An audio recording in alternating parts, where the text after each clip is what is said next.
কৃষি সমৃদ্ধি। এই প্রাণবন্ত স্লোগানকে বুকে ধারণ করে শরীয়তপুরের ডামুরা উপজেলায় দিনব্যাপী বর্ণাঢ্য উপজেলা ফল মেলা 2025 উদযাপিত হয়েছে।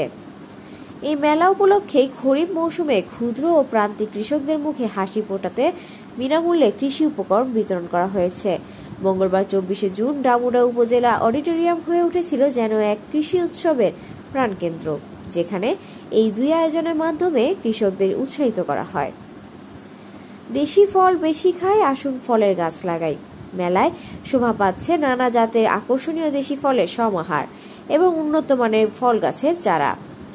আধুনিক ও লাভজনক ফল চাষাবাদ পদ্ধতি সম্পর্কে কৃষকদের হাতে কলমে ধারণা দিতে বিভিন্ন প্রদর্শনী স্থাপন করা হয়েছে, যা কৃষকদের জন্য অত্যন্ত তথ্যবহুল।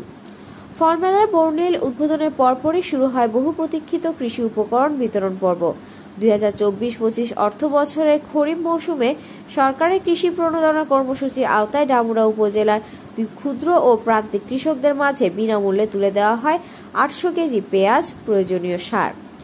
উপজেলা নির্বাহী অফিসার নাসরিন বেগম সেতু এর সভাপতিত্বে প্রধান অতিথি ছিলেন বাংলাদেশ কৃষি সম্প্রসারণ অধিদপ্তর শরীয়তপুরের উপপরিচালক মোস্তফা কামাল হোসেন। প্রবন্ধ উপস্থাপন করেন উপজেলা কৃষি কর্মকর্তা রাজীব বসু। বিশেষ অতিথি হিসেবে উপস্থিত ছিলেন পার্টনার প্রকল্পের সিনিয়র মনিটরিং অফিসার অতি উপপরিচালক। আরও উপস্থিত ছিলেন উপজেলা কৃষি সম্প্রসারণ কর্মকর্তা মাহফুজা আলম। সঞ্চালনায় ছিলেন উপসহকারী প্রকৌশলী রুবেল সর্দার। এই কর্মসূচিতে বিভিন্ন সরকারি দপ্তর কর্মকর্তা কর্মচারীবৃন্দ এবং স্থানীয় সাংবাদিকবৃন্দ উপস্থিত ছিলেন।